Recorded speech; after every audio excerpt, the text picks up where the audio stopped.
All right, so here we are. It's been a little while, and we are, of course, doing this ad hoc infrequently because one of the major fulfillment houses, Vision Media here in Los Angeles, is shut down for all but essential services, which means that all of our distributors, many studios who rely on them to deliver product to us, are unable to do so. But we're still able to get some stuff. And we're going to continue to talk about DVDs and Blu-rays. Tim, what have you been doing? I know you had to see some Film Week stuff this week. Well, yeah, I was on the show this week, and as everybody who listens to know now, we've been mostly talking about films streaming. We started off, of course, talking about the streaming films that were meant to be released theatrically. There are still a few of those. Yeah. But, we're quickly making ourselves around to the stuff that was probably always going to be streaming. And which is sort of interesting to me. I have been enjoying, though, talking about streaming series. That's one of the supplementals that we do on Film Week now. Stuff that you can watch if you're streaming at home. Because, you and I don't get a chance to talk about that stuff a whole lot, except for when we do the podcast, and we talk about the DVDs and they come out. So it's kind of neat to talk about that stuff on the radio. Yeah, we should talk about a little bit of news, too. I don't know if we talked about the passing of Alan Daviau, who the great cinematographer for E.T. and The Color Purple and Empire of the Sun, so many great Spielberg films, as well as Barry Levinson's Avalon, and a lot of other really amazing movies. Who, of course, has been in the motion picture retirement home out here for about a decade or so, since he had some health problems nearly 10 years ago, and he passed from COVID complications. Yeah. I had the enormous privilege of meeting him and working with him when I almost wrote the book on the Godfather restoration. He was the eyes and ears in the restoration booth for Gordon Willis, and it was quite a thing to see him talk to Gordon Willis on the speakerphone and then describe the frame, and they got into their cinematographer nerdy speak, and it was quite a thing. So it's a real tragedy to lose him. And then just a few days ago, we lost Irfan Khan. Yeah. The great Indian actor from Life of Pi and Slumdog Millionaire and Puzzle. If anyone has seen Puzzle, he's just wonderful in it. And so many great Indian. Lunchbox, of course. The Lunchbox. Oh. Yeah. 1988.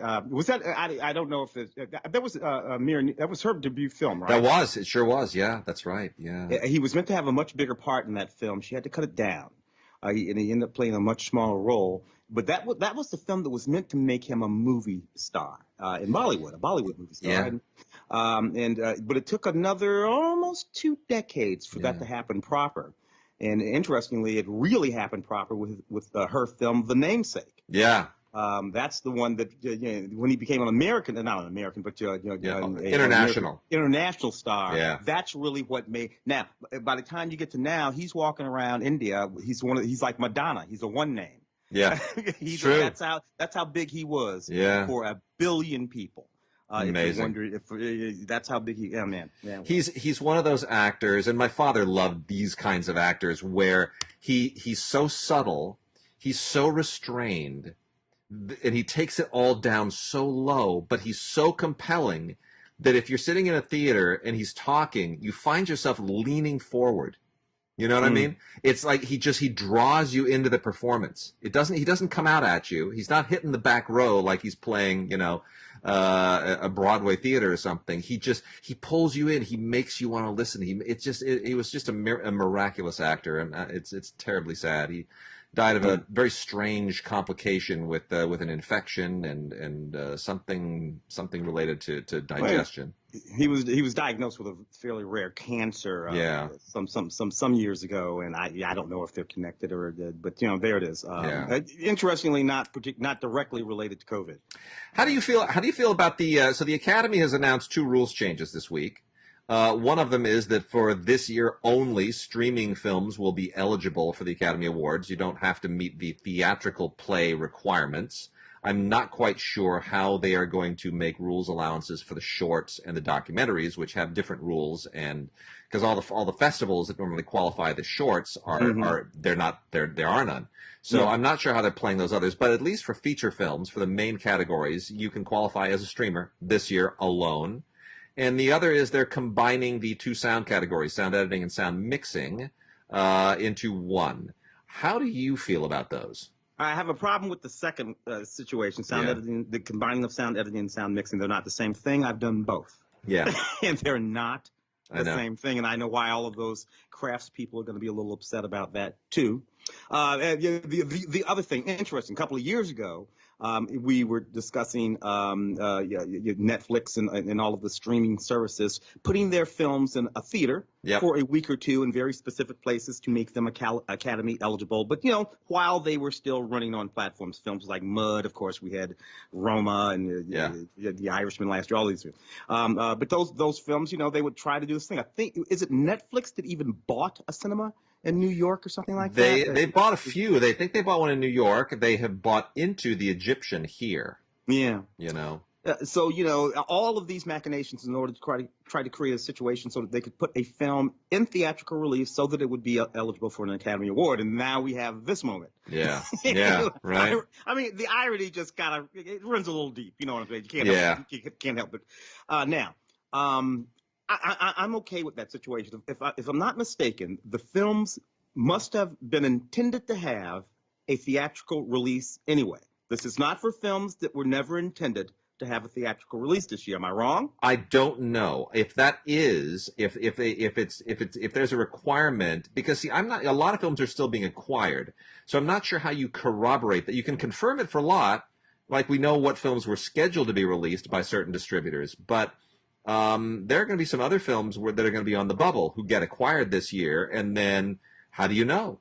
So I don't know. I hope there is additional vetting to make sure that, Joe Schmo's direct-to-video cockamamie nonsense movie doesn't wind up sending out screeners to us so that we hear the award season and, we start getting inundated with all this garbage and suddenly thinks that they're eligible and they even have a shot. I don't want that.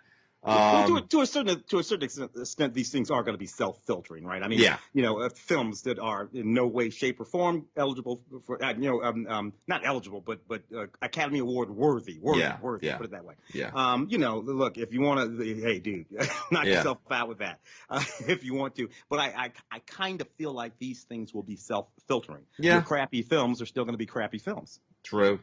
I am deeply disappointed by the combination. We'll make this the end, then I'll launch into some anime. But I am deeply disappointed by the decision to combine the sound categories. I agree with you. They are, and the thing that's so sad is this was in the works end of last year. They were talking about it. It was the recommendation, believe it or not, of the sound branch.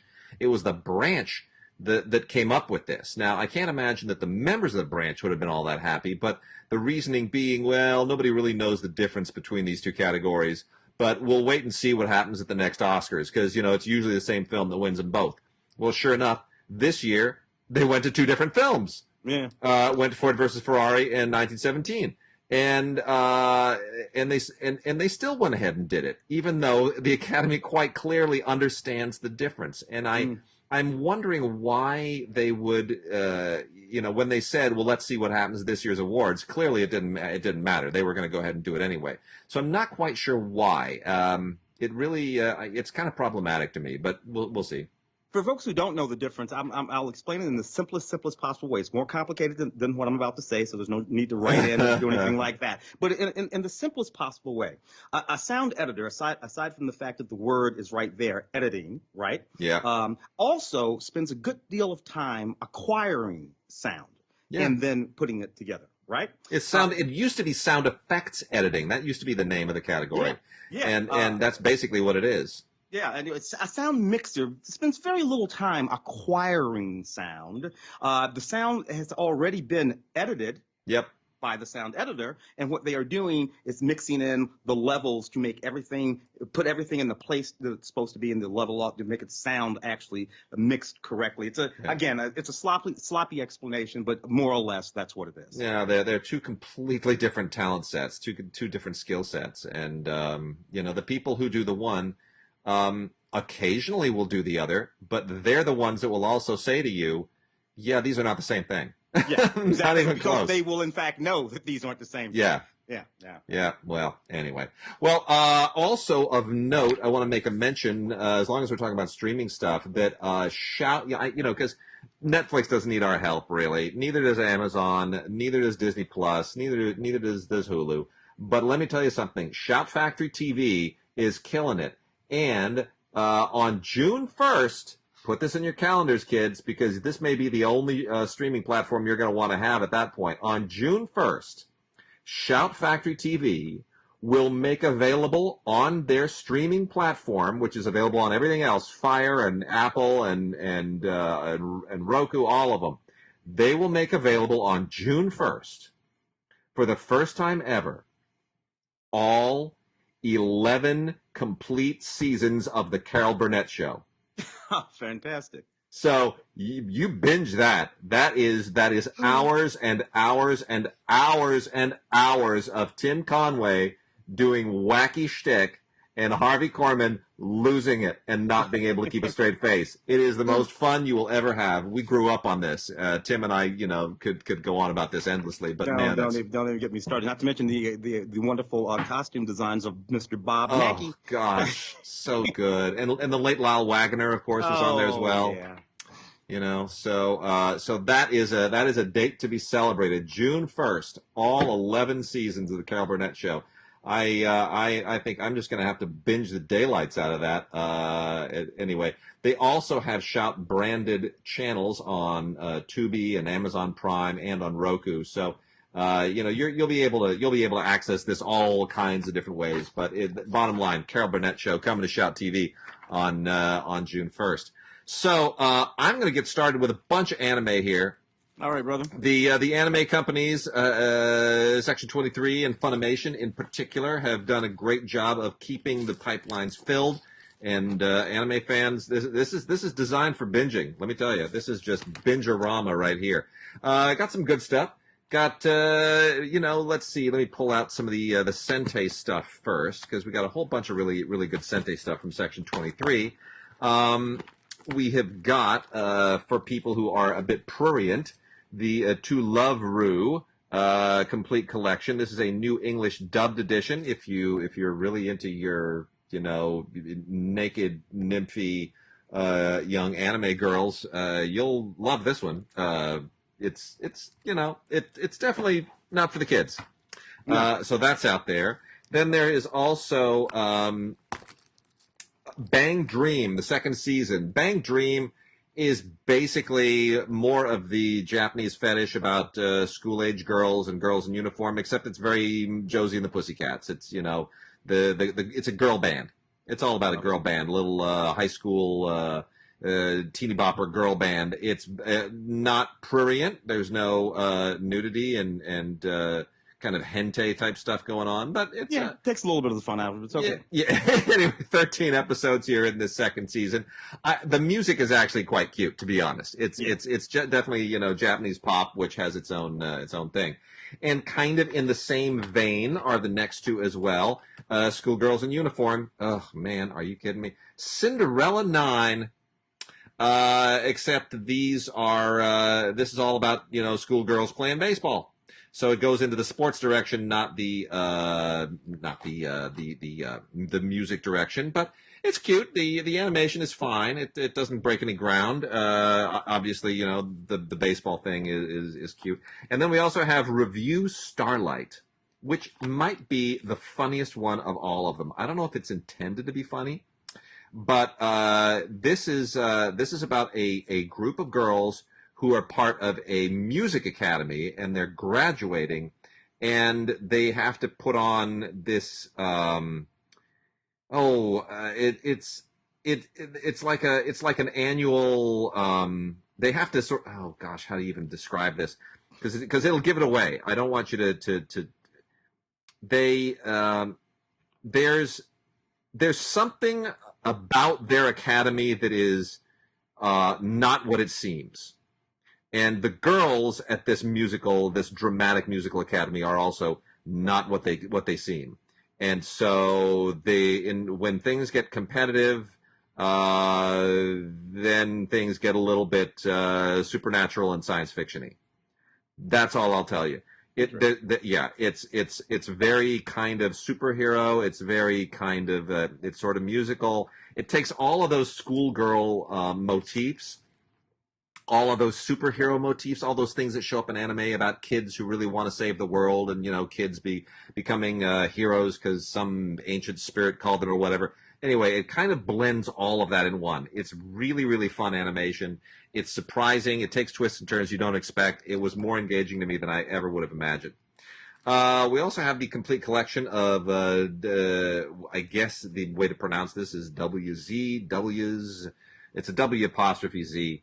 Didn't watch a whole lot of this. Pretty kind of cryptic, hard to sort of wrap your head around. But it's about a 14-year-old DJ, and he finds a mystical artifact, and somehow that launches him into this very strange and presumably intriguing hero mystery Joseph Campbell thing. We're going to talk about that a lot today. I'm not sure it makes sense. It kind of seems like it's making it up as it goes along, but the artwork is really, really quite compelling. From the great people at Right Stuff, which is rightstuffanime.com, you can find out more. After War Gundam X. This is more from the Gundam universe. This is 15 years after one of the other Gundam wars. I lose track of the timeline with Gundam. There are all these wars that span centuries, and it's very hard to keep track of what era is each of these shows is taking place in. But if you can kind of get over that, it's more of the same. It's it's very mecha, but it's pretty good actually. It's pretty good. It's kind of a self-contained story in this case, so it doesn't require you to know everything there is to know about the rest of the Gundam universe. Got a couple in the Aria line as well. We've got this is Aria. Let's see, because I don't know these. I don't know this world as well as some people do, but the original Aria is here. That's the Aria the animation. That's where this stuff started. Schoolgirls and sailors, schoolgirl sailors. They're not wearing schoolgirl uniforms. They're wearing cute little Gilligan's Island sailor outfits, and they live on the planet of Aqua. That's the whole point. It's like a water planet, and it's based on a very, very famous manga, which I otherwise don't really understand and don't know anything about. But it's all sort of about this water world and the adventures that they enjoy as being part of it, and ultimately it's because they wanted to look at cute little girls in sailor outfits. And then the other one here is part one of the a different Aria series, and this is from Nozomi, also from Aria 13, from section 13. And this is, I believe, Aria the Natural TV is what this is formally known as. This is 13 episodes, kind of more of the same, but not quite as good as just the regular Aria the animation, the original. So there is that. And then lastly, from Sentai, we have Ao-chan Can't Study. And that's spelled AO-CHAN. Ao-chan Can't Study. And this is just more high school girl hijinks, and it skews relatively young.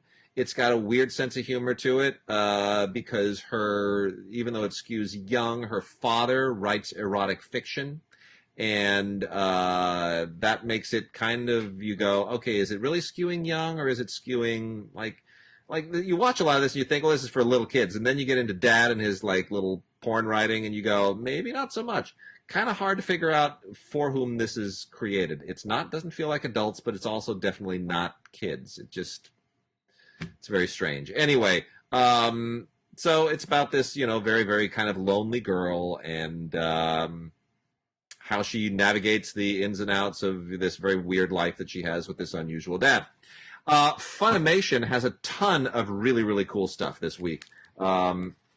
More baseball with Mix Meisai Story, Part 1, 12 episodes. It's basically a baseball show. It's a sequel to the 1985 manga Touch, and it's just about stepbrothers who are terrific baseball players and their ambitions. It's good. It's not amazing or anything, but it's good. AFTERLOST, Where I End and You Begin, the complete series. really, the animation's good, but the writing is really, really good. This is a post-apocalyptic drama, 12 episodes, lots of really interesting extras on it. And it is about a girl who is the last survivor of a city that has vanished. And it is very Joseph Campbell-like, but it's really, really interesting because it doesn't do what you expect it to do in that hero's journey thing. So it's called AFTERLOST, Where I End and You Begin. The complete series is on Blu-ray. Really worth checking out. Let's see here. Another One Piece. This is One Piece Stampede. If you want to, get back into the world of One Piece, it just keeps on going and keeps on going. This is this has been released the 20th anniversary of the original One Piece film, and it's it's more of the same.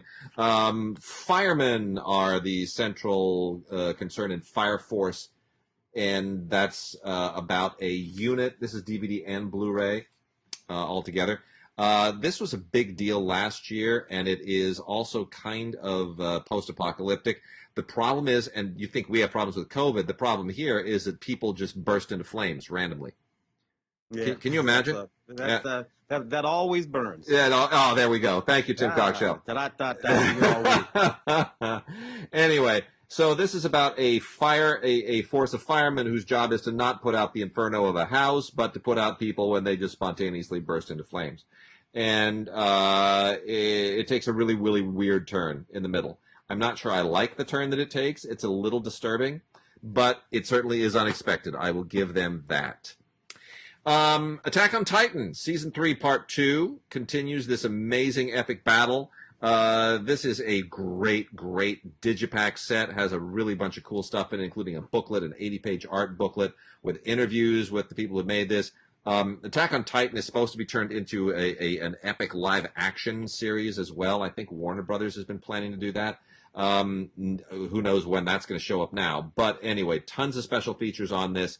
Really one of the best sort of epic science fiction sagas on anime in the last decade or so. And this does not disappoint. The writing, everything else, the artwork, really, really superb. Wise Man's Grandchild, the complete series. More sort of fantasy fiction. This is also a box set. Has a booklet with a lot of manga drawings in it and whatnot. There is commentary and little cards and all kinds of things on it. I don't know that Wise Man's Grandchild is necessarily a great series. It's interesting, but I've certainly seen better. It basically deals with a young guy who he experiences sort of a rebirth of sorts in this world where there is magic, and he's raised by a magician named Merlin, by no coincidence. And it winds up being that kind of Obi-Wan-Luke relationship at a certain point, because he can't quite master the magic that he's supposed to master. It's interesting, but it really is a little bit too derivative for my taste. Also is Black Clover. We've got season 3 of Black Clover in a box set that is really pretty empty. It's just designed to plug all the others into it. So this is your sleeve. This is what they do at Funimation. They give you now the last season in the sleeve, and then you can stick your season 2 collection and all the rest in here as well. So, but it's Black Clover, well animated, but it's been around for a while.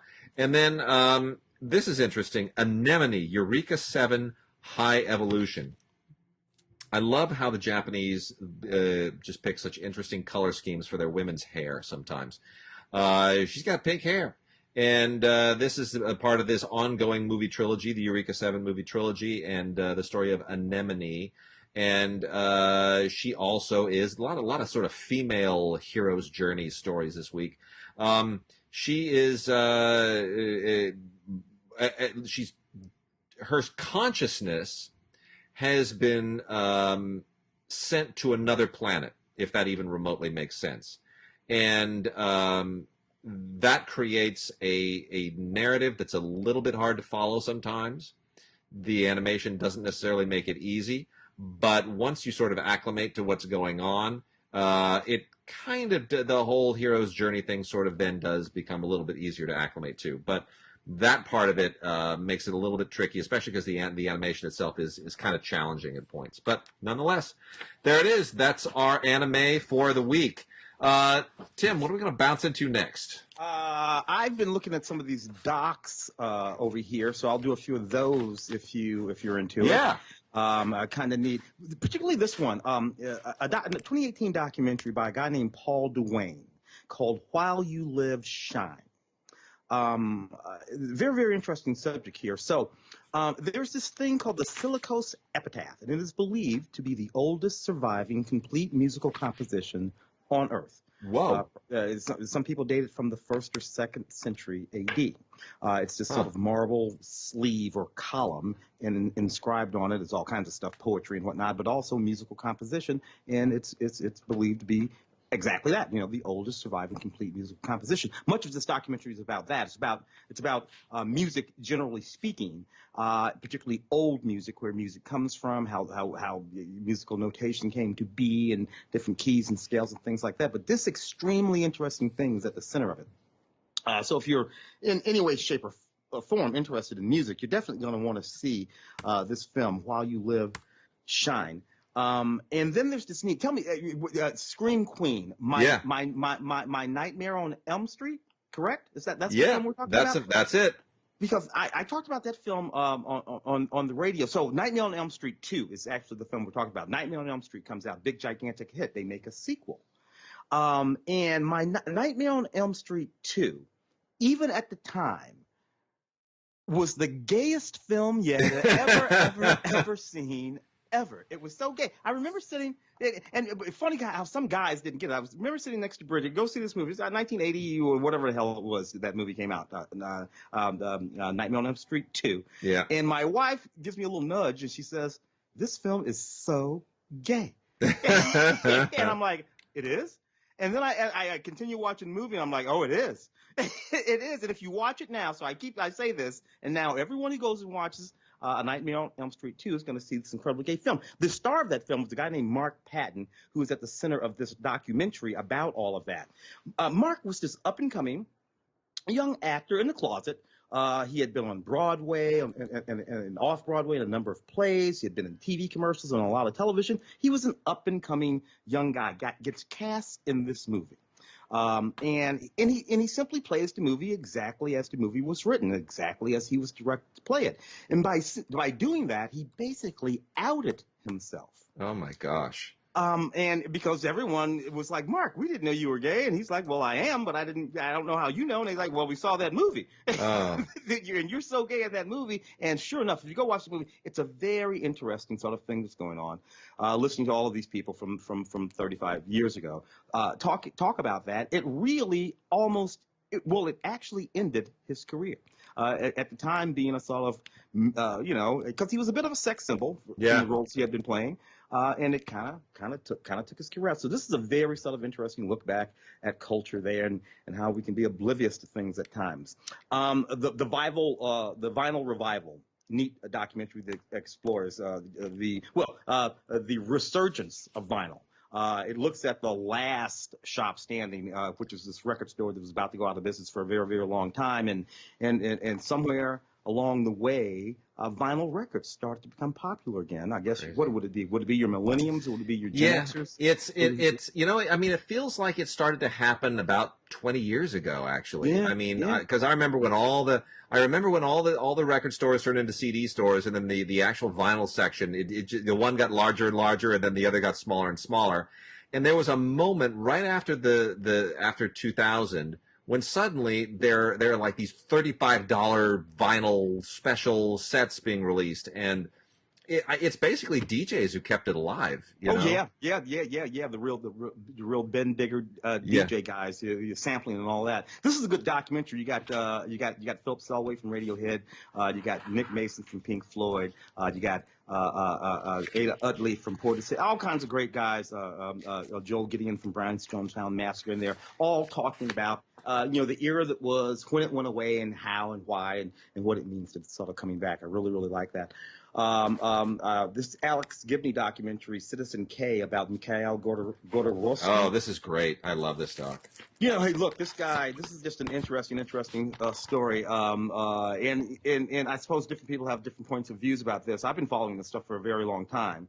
You and I have, I covered this on Film Week. I mean, he's living in exile. He's one of the oligarchs who went toe to toe with Putin, and he's a dissident now. But he's such a fascinating guy. You don't know whether or not he's a good guy or a bad guy. And the thing of it is, it almost doesn't matter. Yeah. Because to the extent that he's a good guy or a bad guy, look, he came by those billions the way he came by those billions. So if you're looking at that, that's what you're looking at. And he's but really in terms of that oligarchy. He can see that oligarchy. He can see it. Oh, and he's up front in the movie too about he loves money, and he will do anything to make money. Like money. He is that guy. He is unapologetic about it. Yeah. But he goes up against Putin. Yeah. So it's an interesting sort of dynamic that's going on in that film, and of course we know what happened to some of the other folks that went up against Putin. Indeed. Things that involve Cobalt-19. Yeah. Cold Blue. This is a really neat documentary by Eric Nilsson. It's a tribute both to the 8th Air Force, who flew all sorts of missions during World War II, bombing missions, and William Wyler, who made movies during that time and about that time. That time. So this is doing both of those things at the same time. And it really is a fascinating film. Lots and lots of archival footage. Is there anything special on that? There is the original Memphis Belle, Story of a Flying Fortress from 1944, restored in 4K, but on Blu-ray, so it's only a high def transfer. But they restored it in 4K. And that's the original film that inspired the feature film Memphis Belle that had Harry Connick and all those guys in it, So that's here, and that's one of the most famous of the World War II films made by major filmmakers. And they get an audio commentary with Catherine Weiler and Eric Nelson, who directed it. So it's pretty cool. It's pretty cool. 1990, dude. That Michael Caine Jones film. That was 1990. Isn't that crazy? It's just so crazy. I mean, I went to the junket for that film. Tell me if I'm saying this right. Cinecite, the accidental spy. Say it for me. Chichinet. Yeah. Accidental spy. Chichinet. So Martha Cohn is her name. She's 98 years old when the film was made. Anyway, she was 98 years old. A French Jewish woman who was a simply splendid spy in Nazi Germany. Never spoke about it, even for decades after the war, until just about now, when in this film. And it's just a deeply fascinating story. It's always amazing to me how much footage there is to build these stories out of. There is footage of her, photographs of her. This is a woman who's 98. Yeah. Yet there are photographs of her from when she was a child.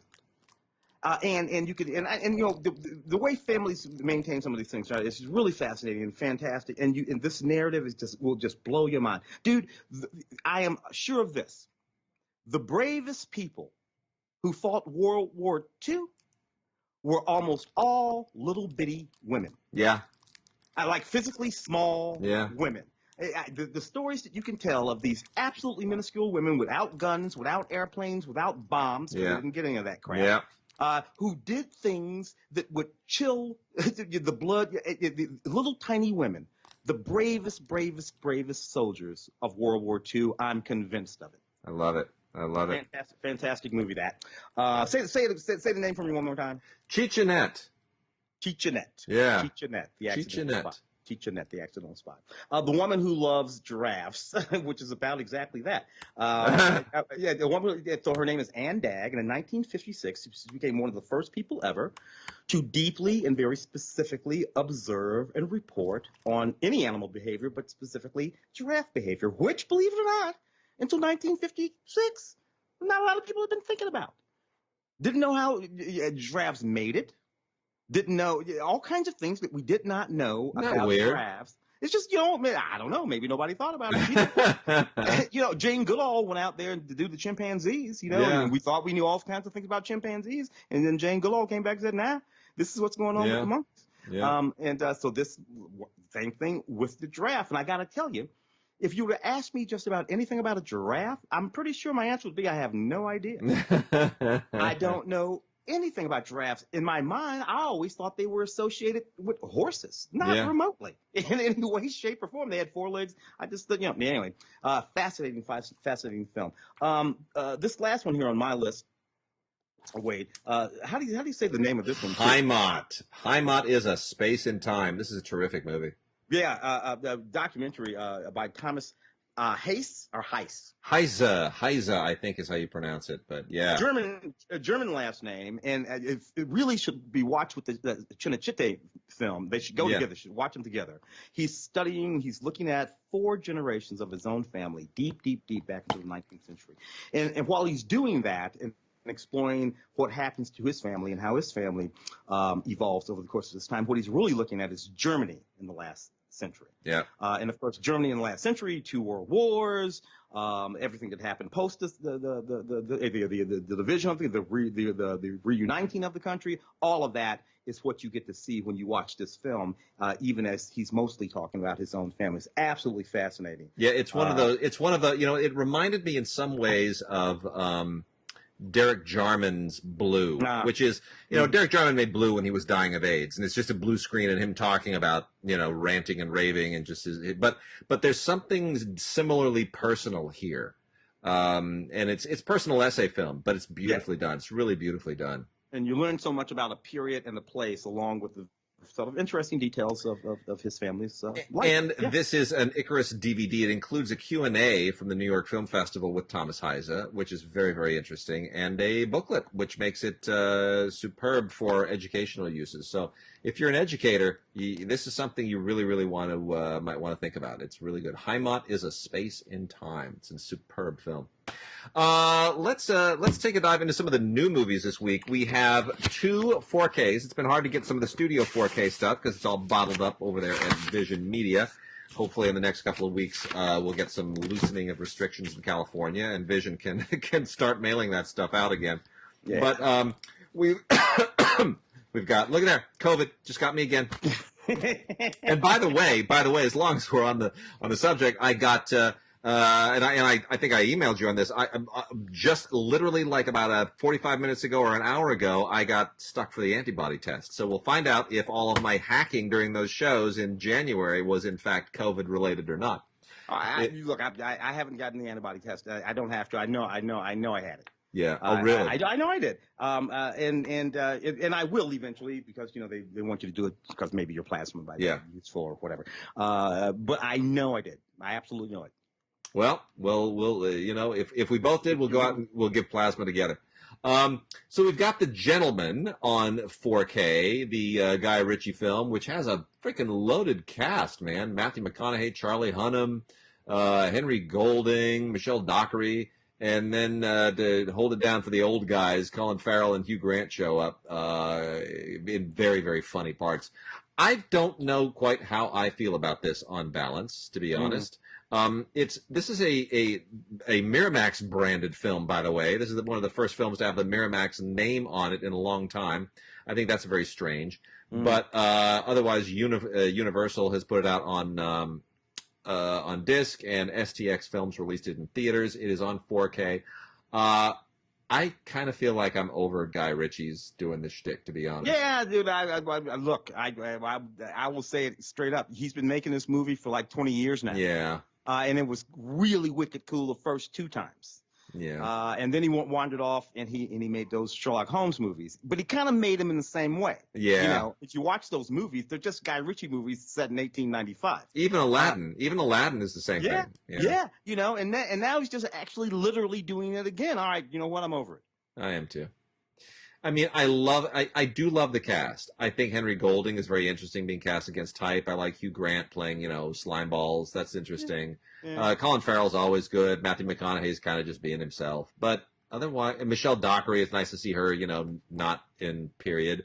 and Out of Downton Abbey. But otherwise, I've seen this movie before. Yeah, when Guy Ritchie made it. Yeah, several times. Every time he makes it.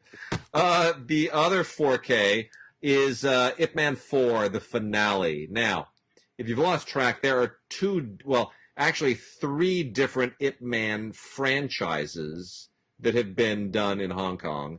And one of them is only a one-off. It's the Wong Kar-wai film, the Grand Master. Then there's another series of Ip Man films, which are both older and younger Ip Man. And then there's the Donnie Yen series of Ip Man films. And this is the last one. They've lasted 4 films. I gotta say, I think this is kind of the weakest of them. Ip Man in this particular one, it deals very a lot. It's all set stateside. He's dying. And he's having trouble, raising his rebellious teenage son, and he goes to San Francisco to see Bruce Lee, his former student, who is hot stuff right now.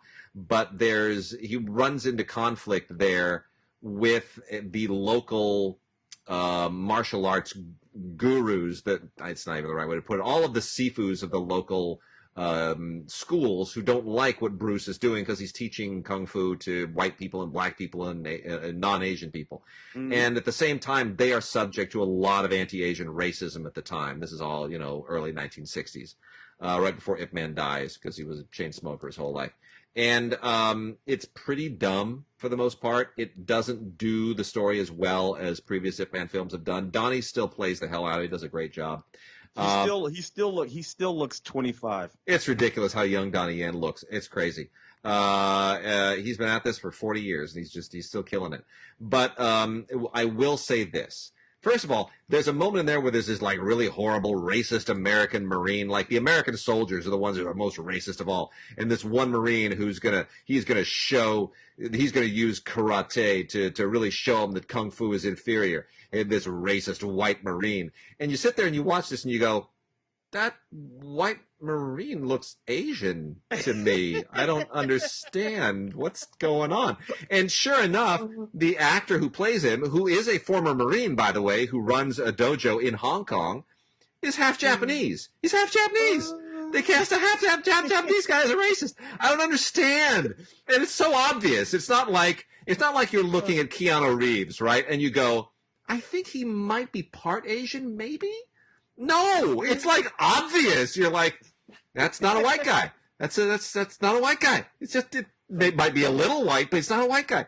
Anyway, that's stupid. But there's a fight scene in here, an alleyway fight scene with Bruce Lee that is great. It makes the movie, and it's especially good in 4K. The audio is also really, really good too. So this is a Welgo release. Welgo's first release in 4K, we should point out. Welgo has stepped up and they've released Ip Man 4 in 4K. I hope the other Ip Man films get released in 4K as well, because 2 certainly deserves it. But either way, kudos to Welgo. I wish the film were better, but it's got some great stuff in it. And Yuen Wu Ping did the action directing, and of course it was directed by Wilson Yip, who's done all 4 of these films with Donnie Yen previously. So there it is, Ip Man 4, the final chapter. So let's go to some of the other new movies. Tim, did you see the rhythm section by chance? In fact, I did, and I thought that film was pretty slick. Yeah, it moved quite nicely. Tell me, is there anything particular? I don't have the actual physical DVD in front of me. So what are we talking about? Do we have the 4K, or the Blu-ray, what do we have in hand? It is a Blu-ray because it's Paramount. You have to it's not Movies Anywhere. I don't know why Paramount keeps resisting that, but so you're gonna have to do it on your Vudu account or whatever the case is, or iTunes. You got to pick one.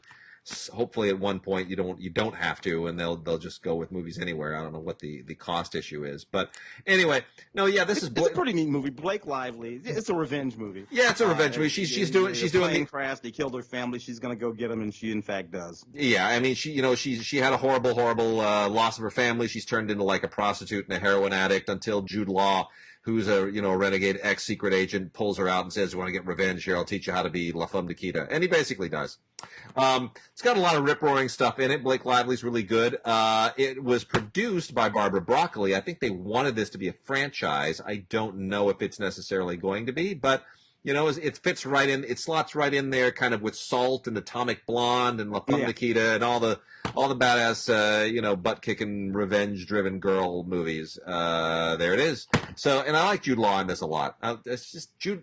He's kind of doing a little bit of the same thing that he was doing in Captain Marvel, but he's Jude Law. Yeah. I like that he's playing second fiddle to these butt-kicking women lately. It's kind of cool. I saw that movie Looking for Alaska. Yeah, I think I was on the show when that came out with Charlie Plummer, and it's a perfectly sweet little movie. About a student arrives at a boarding school and he meets this girl and named Alaska, and they get to know each other and they sort of hang out and fall in love. But it's just a sort of like sweet little movie. And then there's something going on in the background which will give away the story, so I won't give that away. But it's just the sweetest little movie that you could ever want to see. What's on that? Did it come with anything? Any special features? Not terribly. There's deleted scenes and a couple of featurettes. That's all. The deleted scenes, I took a look at the deleted scenes. Didn't see anything there that really kind of was all that interesting. The of the featurettes. The second one, which is called In Search of a Great Perhaps, Taking Alaska from Page to Screen, is a pretty straightforward how we made the movie featurette, but it's good. It's good. Some interesting stuff in it. Every movie's different, and this one's not bad. It's got a cute cast. I like this.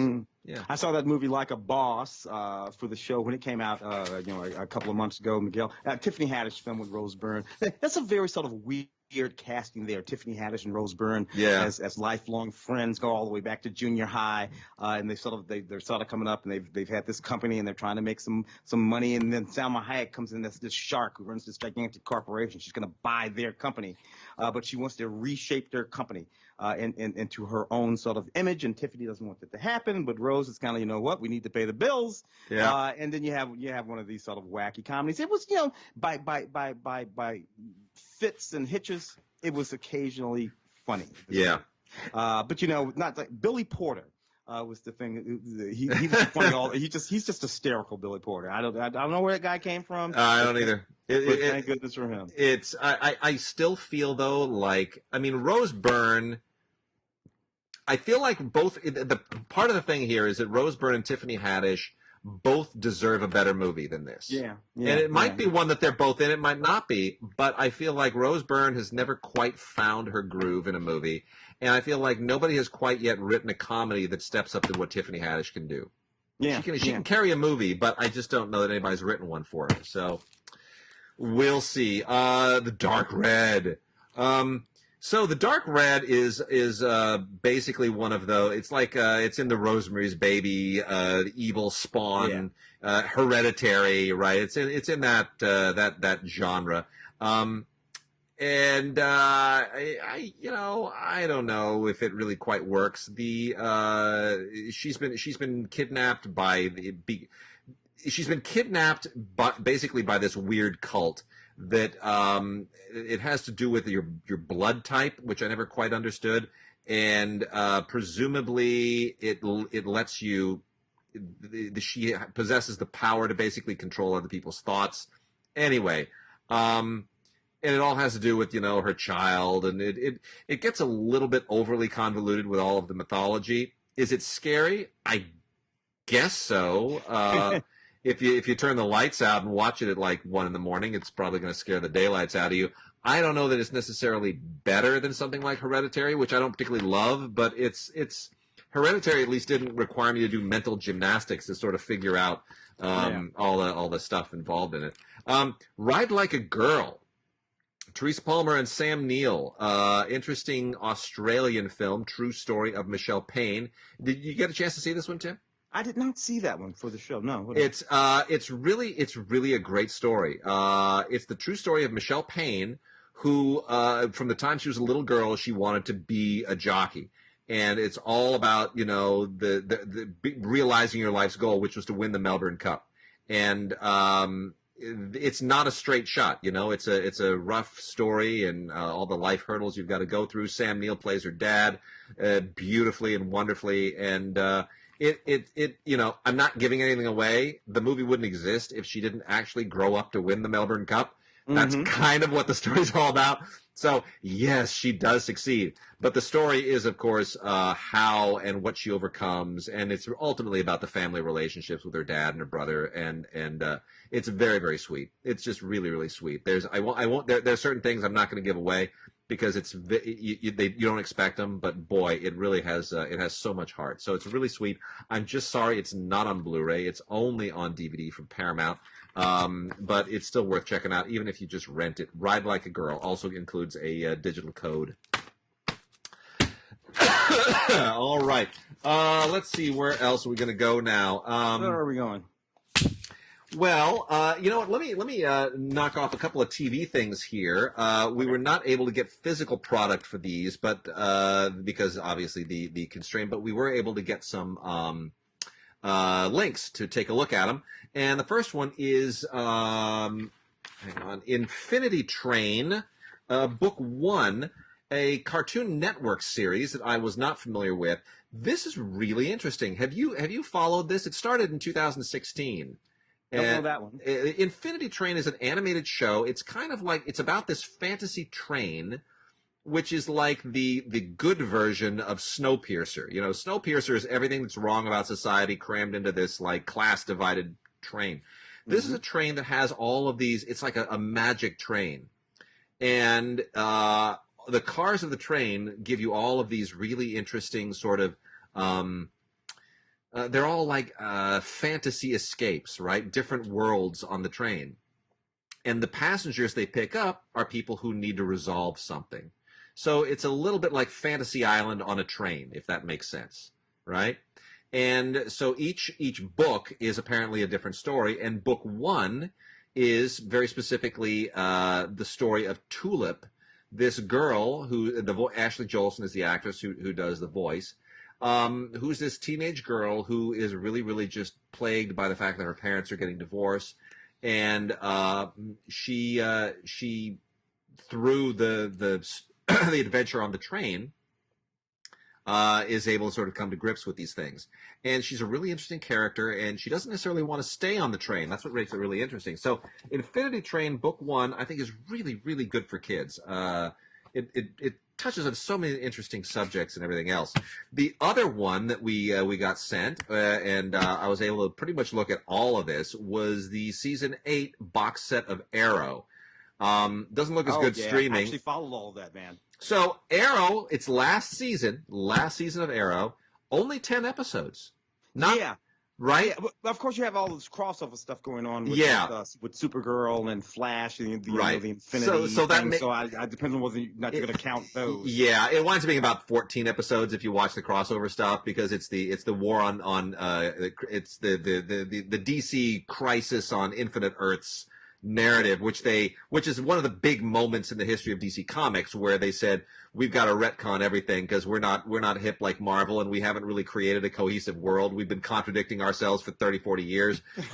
We sort of have to, we keep getting letters from fans saying, why did Batman do this in this one, and then in the other one he says he did that? None of this makes sense. Like, fans were all over them, so they just said, hell with it, we're just going to retcon the whole damn thing and fix everything, Crisis on Infinite Earths. And then they kind of adapted that. I mean, that was like, early 90s or something like that they did that. So they sort of adapted that to all of these DC shows in the Arrowverse, and that's what is part of this season of Arrow. But I like the fact that independent of that, it's a tight season. It doesn't have all those detours we're always complaining about on Flash. Like, oh, here's the gorilla episode. Here's the shark episode. Here's like some damn thing that they wrote because they just needed filler for this week. It's really, it wraps it up in style, and I like that. Yeah. Yeah, it really does. Good stuff. Yeah. And it even sets up a possible spin-off, which I think is really interesting. So that's really cool. So anyway, Arrow Season 8 might well be the best season of the series, just because it is so tight and so cool. Let's see.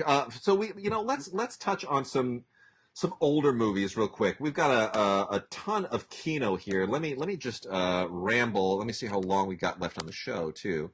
Got a little bit. Let me blow through some of this Kino stuff. The Kino Studio Classics. keeps giving us great stuff, more than you could probably watch in any given month. But man, there's a lot of great stuff here. So I'm just going to pull out some of the really, really key ones from this month. Billy Liar with Tom Courtenay and Julie Christie. Fantastic movie from 1963. One of the great kind of angry young men movies from that kitchen sink realism moment in the early 60s. This is 1963. John Schlesinger just really starting to kind of come on strong. By the end of the decade, he'll have directed the Best Picture. And this is an absolutely great movie. It's Julie Christie.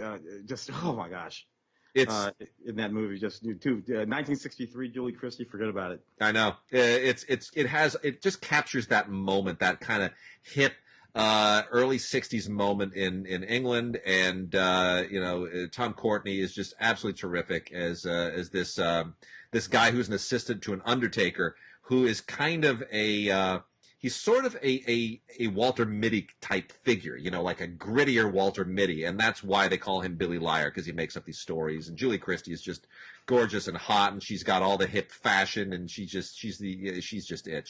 She's the one that basically makes him come out of his shell, gets him to move out of his parents' house, and it's a really, really wonderful movie, and it's got all the same kind of vibe that made so many of these movies great, like The Knack and How to Get It. Really a wonderful movie.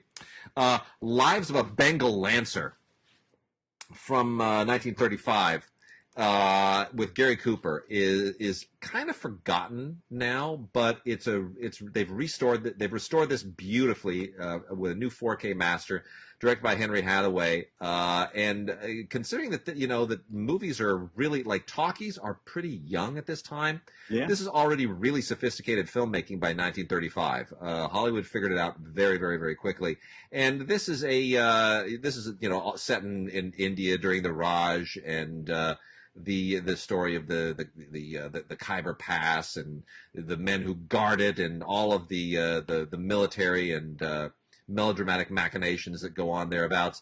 It gets a little bit like, you can tell a lot of it is very, very sound stagey, but still. The politics of it are a little difficult today. They are, because it's celebrating British imperialism before Indian independence, basically. Yeah. Yeah, but at the time, and it's very, very well made. So that's worth checking out. That has an audio commentary on it that definitely contextualizes a lot of that. Beau Geste. Speaking of. Also with Gary Cooper, Ray Milland, and Robert Preston from 1939, a year that would have elevated this possibly to a Best Picture winner if not for the fact that it was same year as Gone with the Wind and Wizard of Oz and Mr. Smith Goes to Washington and just about every other great damn thing. But look, it's a bunch of guys in the French Foreign Legion, and it's got romance, and it's got action, and it's got humor, and it's just fantastic. It's absolutely wonderful. I love this movie, and it's just one of the great movies of that year. Beau Geste. Well, William Wellman. What are you gonna do? I know, William Wellman, so good. Let me just hit a couple more of these. The Sound Barrier is a must. This is one of the most underrated of David Lean's films. It's kind of like David Lean's version of The Right Stuff before The Right Stuff. Mm-hmm. David Lean, when he was transitioning out of all of the Dickens stuff, Great Expectations and Oliver Twist, and all of the Noel Coward stuff that he was doing at the time, he was basically doing just Noel Coward and then Dickens, and then he needed to transition to something better, which eventually was Summertime, when he shot Summertime in full color, only his second color film after Blythe's Spirit, which he shot in Venice with Katharine Hepburn, and then he migrated from that to all the other epics, Quai and Lawrence and everything else. But right in between there, he made The Sound Barrier. Yeah, Terrence Rattigan. Terrence Rattigan wrote it and conceived the story. And it's got Ralph Richardson, David Lean's then wife, Ann Todd, John Justin. It's a really, really good, great British film. You see the director that he's going to be emerging from this. It is a really, really good film. It's got some great aviation stuff in it. And it's just so smart. It won the 1953 Oscar for Best Sound Recording. Not sound editing. Not sound editing. Sound recording. How apropos. I know, but it's a terrific film. It's really good. I'll give one more here, and then we'll turn something over to you if there's anything. I know we've got some foreign here that I think you saw some of the foreign. I got a couple of these. Yeah, a couple of foreigns. Let's see. Let me pull one more out of here. Come back to some of these maybe a little. Oh, you know what? Here's what we're gonna do, because Richard Libertini is in this. Don't Drink the Water. Don't Drink the Water with Jackie Gleason from 1969. My good dear friend, the late Richard Libertini, is in this and incredibly funny in it. If you haven't seen this, you've got to see it. From 1969, this was a Rollins Joffe production because Woody Allen wrote the original play, did not direct the movie. This is directed by Howard Morris. But you can tell it's Woody Allen's humor all the way through. It's just interesting somebody else directing his material. And he didn't write the screenplay either, but boy, is this absolutely absolutely a stone cold riot of a film. So Jackie Gleason, and I think they did a TV version of this about 15, 20 years ago, maybe too. Anyway, this is all kind of Cold War satire, in which you have this guy from New Jersey, played by Jackie Gleason, with his family, who just take a vacation to Europe. Just an ordinary thing, and they go to this country, this imaginary country called Bulgaria, and next thing they know, the whole family is arrested for spying, and they have to hole up in the American embassy, and the whole thing turns into an international incident, and it is so stone cold crazy and so funny. And I don't know if anybody today who doesn't remember the Cold War would really fully appreciate the absurdity of it, but it's so good. It gets into mad world territory. It's really funny. Don't Drink the Water. It's kind of catch-20, same sort of thing, catch-22. Indeed. You had to sort of be there. You did. Yeah. Well, anyway, it's Jackie Gleason and Estelle Parsons. They're just a great team. They're so funny. And from 1969, it has an audio commentary by Howard S. Berger and Nathaniel Thompson that is really, really fun. So there is that. Let's. So what else? What else should we hit on here before we wrap this out? I did see A Faithful Man. If we're talking about the 2018 film, that's the one you're talking about. Yeah. The Louis Garrel film, which is a really, really interesting film, fun film, slightly dark drama with a little bit of comedy in it. It's basically about this woman. She's married to this guy. She gets pregnant by that guy's best friend. Leaves him, marries that guy. That guy dies, and she wants to go back to the husband. And it's about how that sort of works out, jealousy and love and all that kind of stuff. It's kind of neat. Anything special on that DVD, man? Not at all. Not a single thing, unfortunately. But if you want to see Lily Rose Depp, though, she's in the movie.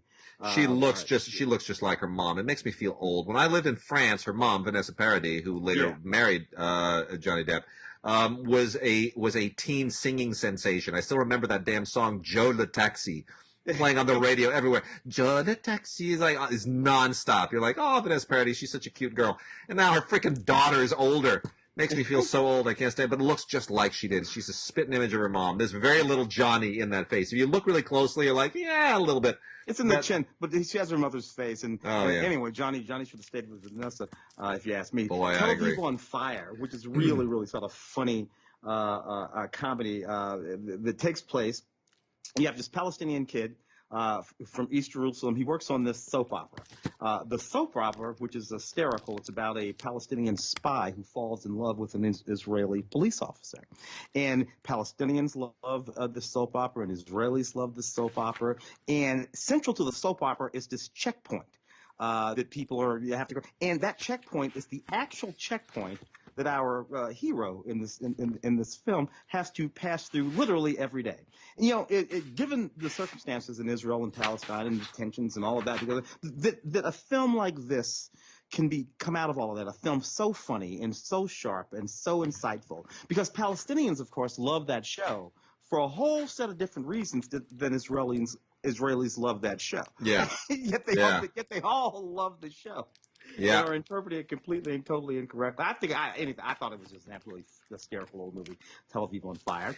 And that is a Blu-ray from Cohen. And then we have another in the Contemporary Classics line from Cohen Media, which is Shooting the Mafia. This is an Italian documentary made last year about a woman who basically spent her entire life basically being a photographer of mob events, mob crime. I mean, that was like her whole. She documented the whole history of the mob in Sicily, and it didn't make it an easy life for her. Yeah, this is an interesting doc. I don't know that I enjoyed it very much, but it's certainly interesting. Yeah, it's sort of right there. I did see Aga. Yeah. This extraordinary film, and it is in fact a film, a feature film, though it feels like a documentary. So there's a character here. So it's it's a contemporarily set film, and we have these characters, one of whose name is Nanook, which is sort of funny because this movie reminded me of Nanook of the North. Totally. In a particular sort of way. So here we are. This film it films in Russia, on the steppes in Russia. You have this couple who've been living traditionally the way their ancestors have for years and years and years. They live in a yurt. It's covered in snow. They have their goats, and slowly but surely, life around them is changing. They can see that the ice doesn't go out as far as it used to. They can see that it's much thinner than it used to be. And they're just sort of like watching all of this actually happen in almost real time. And that's what this movie is actually about. The things that used to have to take centuries to evolve in the context of a community now are forced to evolve in the context of a season. Yeah. In a season, we will not be the same as we were the previous season. That's what this movie is about, and it's absolutely fascinating to watch. It is a Bulgarian, German, French co-production. In Yakut is the language. Yeah, fascinating. My goodness. Wish it were on Blu-ray.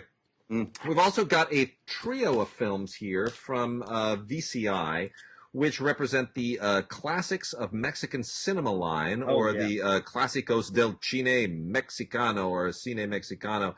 They restored all of these in 4K. And I should have checked with Claudia to see if Claudia's mom shows up in any of these. Because our colleague Claudia Puig, who's president of the LA Film Critics and a colleague of ours on Film Week, her mom was a star in Mexican films from this period. So I'm sure if she isn't in them, people she knew wound up in these. Anyway, there are 3 films here in particular, and it's fascinating because you forget what a rich film industry Mexico had all along. I mean, Mexico was very, very early into making a lot of narrative films. Like from 1945. This one, La Barraca, is quite an impressive film. I mean, it's beautifully shot, and it's considered one of the great Mexican films of all time. And it's a very interesting kind of socio-political look at rural life in Mexico, and it's not exactly what you would have expected in the 1940s, which was a pretty politically volatile time to be shining a light on class divisions in Mexico and all that kind of stuff. But very, very interesting film. The other 2 are Una Familia de Tantas, A Family Like Many Others, which is quite funny and very entertaining. This is beautifully restored by the Mexican Academy of Motion Picture Arts and Sciences. Really, really pristine. This is also considered one of the all-time great Mexican movies. And then the last one is The Skeleton of Mrs. Morales, El Esqueleto de la Señora Morales, with Arturo de Cordova. And this is a little bit cheesy. It's a black comedy made in 1960 based on a 1927 kind of horror short story. It's okay. It's probably a little bit of a stretch for this to appeal to people outside of really core Mexican cinema admirers. But the other 2, Family Like Many Others and La Barraca, both very, very, very good. Outstanding.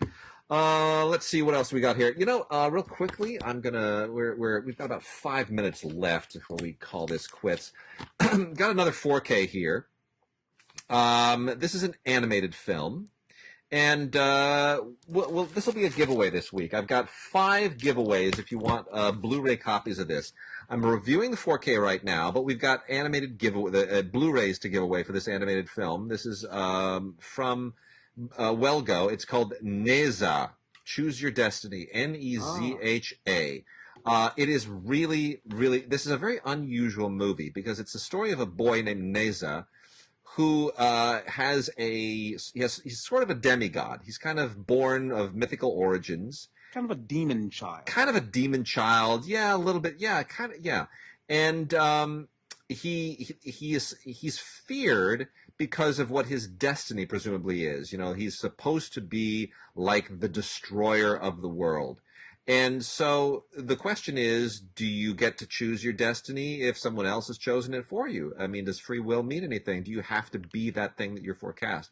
It's really, really interesting animation. It's written and directed by Zhao Zi, only goes by the one name, Zhao Zi. It's a Chinese film, made by the Beijing Enlight Pictures Company in Beijing. I know China's not exactly popular in the world right now, but don't take it out on Chinese filmmakers. They need your help and your support. And it is beautiful in 4K, but it is also really impressive in Blu-ray. So I don't think you have to have it on 4K unless you're really into 4K animation. It's 3D animation, and it's computer animation, very imaginative, very, very clever, extremely well done, much better than you might expect if you've seen Chinese animation from recent years. Anyway, we're giving away 5 of these, and you have plenty of time to watch them. So if you want to be part of that, go ahead and email us at gods@digigods.com or gods@cinegods.com. And put NeZha in the subject line, name and address in the body of the email.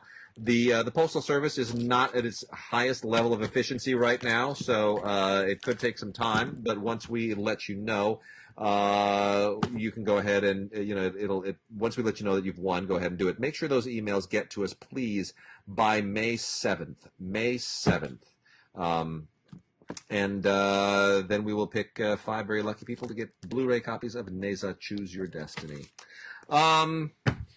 Let's see. A couple of, let me got a few other things here that we could probably make mention of.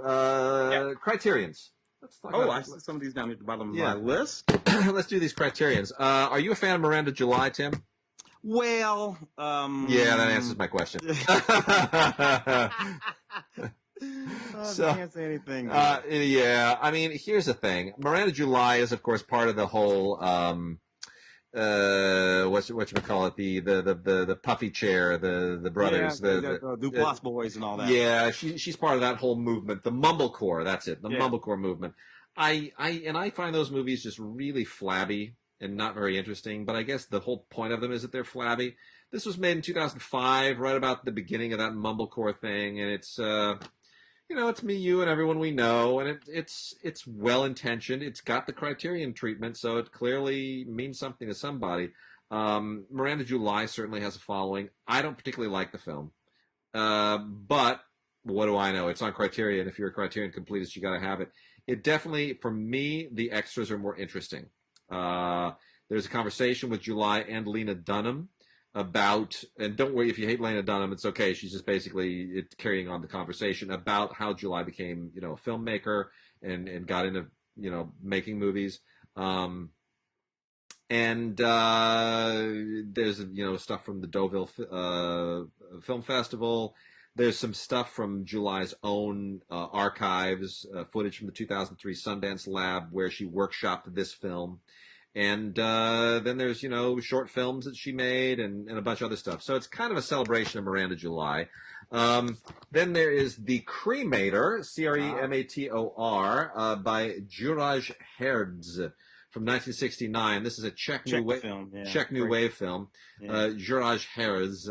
I'm sure I didn't pronounce that correctly. I love Czech New Wave films. I find this really, really compelling. This is very, very Kafka-esque. This is it's set in Prague in the 30s, if I recall correctly. Yeah, yes, it is. Absolutely fascinating.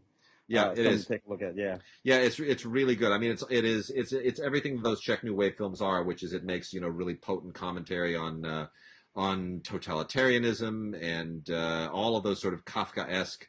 It uses Nazism as sort of an analogy for communism. So obviously the censors in 1969 didn't quite figure that out, and or at least they did at a certain point, and then they banned it. But It is restored here in 4K. It is gorgeous. There's a short documentary from 2011 where Hares visits the original filming locations and talks about making the film. It's really, really impressive. And there's another documentary from 2017 about the composer. So it's superb. Let's go out, Tim, on a very deserving film because there's another Wes Anderson movie due later this year. We don't know. Yes. We don't know when, but by golly, the Grand Budapest Hotel is the one Wes Anderson film that has not gotten the Blu-ray Criterion treatment. It finally has. All of Wes Anderson's stuff eventually winds up on Criterion because he insists on it. And I love the Grand Budapest Hotel. Extraordinary film for so many different reasons. For one of the things, the sort of lineage that it comes out of. Yeah, I love it. But what I love most about it is the sort of technical acuity that he applies to it, all the different aspect ratios that he uses across the arc of the film that are not arbitrary in any way, shape, or form. They're very, very specific when he's using a particular aspect ratio. And then you just have these really, really wonderful performances in this film. It's just really a great movie. It is. Grand Budapest Hotel is the one that won him his Screenwriting Academy Award for Best Original Screenplay, and or was it adapted? Is this original or adapted? I can't remember. But yeah, good question. You can never. Keep going. But it is such a fun film. He plays. The thing about Wes Anderson is that sometimes he becomes a slave to his own stylistic inclinations, and sometimes they liberate him. And if you look at something like The Life Aquatic, I think is one where he kind of becomes a slave to his own instincts. But here, it's such a fun throwback to so many other original movies. It's a throwback to movies from the 1930s and 40s. It's a throwback to a certain kind of European, Czech, or Hungarian filmmaking. And Ralph Fiennes is so funny, and everybody is just having so much fun. And you really, really do feel that Wes Anderson is just he could sit there and make this movie forever, and you could probably watch it forever. It's an enormous amount of fun. Yeah, look, go and give a guy like Tony Revolori. He's not a big star or anything like that. I mean, it's kind of easy if you're using Owen Wilson. But Tony comes in and he really does an excellent job in the film. Original screenplay with a story conceived with Hugo Guinness, but yes, original screenplay. There it is. Well, I mean, it's just an absolutely beautiful, beautiful Blu-ray. The making of the film, which is a new documentary, the making of the Grand Budapest Hotel, new interviews with cast and crew, video essays from 2015 and 2020. And an absolutely terrific commentary with Wes Anderson and Roman Coppola, along with Jeff Goldblum and Kent Jones. Yeah. And, Roman Coppola, of course, is his frequent collaborator now, and it's a wonderful conversation. It really is. There's also storyboard animatics, which for nerds who like to see storyboards, we'll get a big kick out of. So there it is. That does it for us this week. We'll be back, in probably over a week. This will go up here right at the beginning of May. And we're going to, look for us to come back somewhere, I'm going to hope, around May 10th. They're talking now about reopening California slowly around May 16th. So we'll see what that means for us. But, Tim, otherwise, you're safe, you're well? All good over here, sir. All right. With that, we'll see everybody next week or the week after.